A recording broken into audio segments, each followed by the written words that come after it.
وفاقی وزیر تجارت جام کمال نے کراچی میں گل پلازا کے مقام پر دورہ کرتے ہوئے متاثرہ تاجروں اور لواحقین کو وفاقی حکومت کی جانب سے مکمل تعاون کی یقین دہانی کروائی ہے۔ انہوں نے اس واقعے کو ایک بہت بڑا سانحہ قرار دیتے ہوئے کہا کہ جانی اور مالی نقصان کا ازالہ کرنے کے لیے وفاقی اور صوبائی حکومتیں مل کر کام کریں گی۔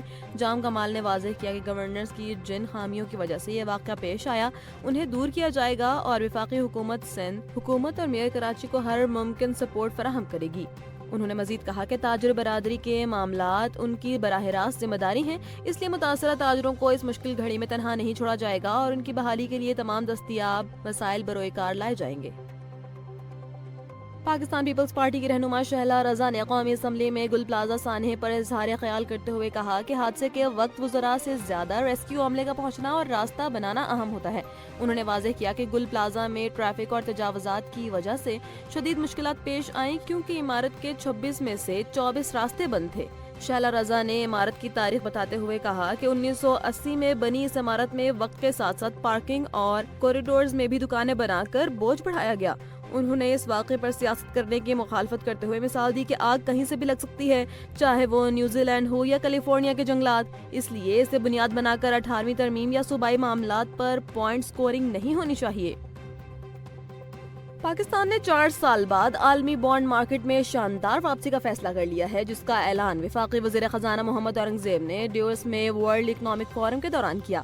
انہوں نے بتایا کہ حکومت آئندہ چند ہفتوں میں ڈالر، یورو اور تاریخ کے پہلے پانڈا بانڈ کے اجراء کے لیے مالی مشیروں کا انتخاب کرے گا۔ وزیر خزانہ کے مطابق پاکستان کے تمام معاشی اشاریے بشمول مہنگائی اور کرنٹ اکاؤنٹ خسارہ اب بہتر سمت میں گامزن ہے، جس کی وجہ سے عالمی ریٹنگ ایجنسیوں نے بھی پاکستان کی درجہ بندی بہتر کر دی ہے۔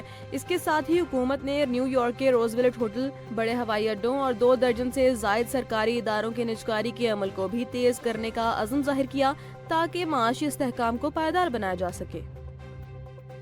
سابق اسپیکر قومی اسمبلی اور تحریک انصاف کے رہنما اسد قیصر نے حکومت کو چیلنج کیا کہ وہ خیبر پختونخوا آ کر جلسہ کرے، انہیں مکمل تحفظ اور پروٹوکول دیا جائے گا۔ قومی اسمبلی میں خطاب کے دوران انہوں نے صوبے میں دہشت گردی کے برقرار رہنے پر سوال اٹھاتے ہوئے نیشنل ایکشن پلان پر مکمل عمل درآمد کا مطالبہ کیا ہے۔ اسد قیصر نے حکومت کے رویے پر کڑی تنقید کرتے ہوئے کہا کہ آئین ہمیں جلسے جلوسوں کی اجازت دیتا ہے، مگر پی ٹی آئی کے ساتھ دشمنی کا یہ رویہ اپنایا جا رہا ہے۔ انہوں نے مزید مطالبہ کیا کہ قومی جرگے کے ارکان کو بلا کر حقائق معلوم کیے جائیں۔ اس کے علاوہ انہوں نے کراچی میں گل پلازا سانحے کے افسوسناک مناظر کا ذکر کرتے ہوئے متاثرین سے ہمدردی کا اظہار بھی کیا۔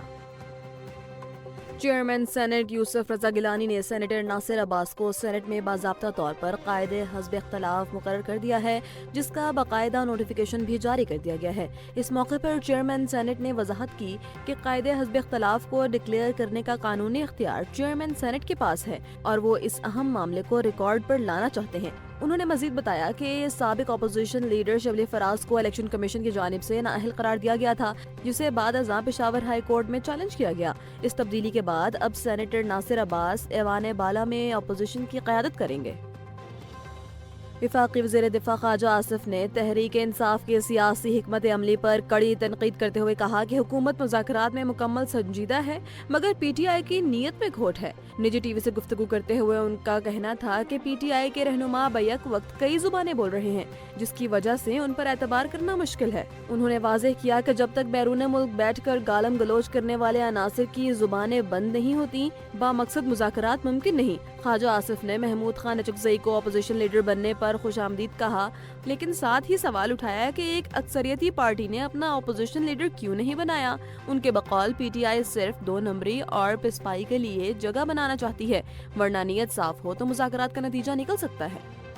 فیلڈ مارشل سید عاصم منیر نے نیشنل پولیس اکیڈمی اسلام آباد کا اہم دورہ کیا، جہاں آئی ایس پی آر کے مطابق انہیں پولیس دستے نے گارڈ آف آنر پیش کیا۔ دورے کے دوران فیلڈ مارشل کو پولیس کی استعداد کار بڑھانے اور high impact elite law enforcement programmes پر تفصیلی بریفنگ دی گئی۔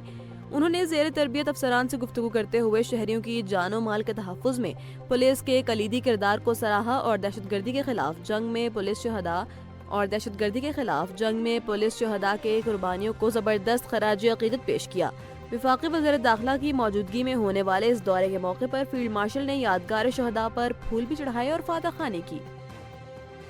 شمالی کوریا کے سربراہ کم جونگ ان نے معاشی منصوبوں میں سستی اور نااہلی پر سخت ایکشن لیتے ہوئے نائب وزیر اعظم یانگ سنگ ہو کو موقع پر ہی عہدے سے برطرف کر دیا۔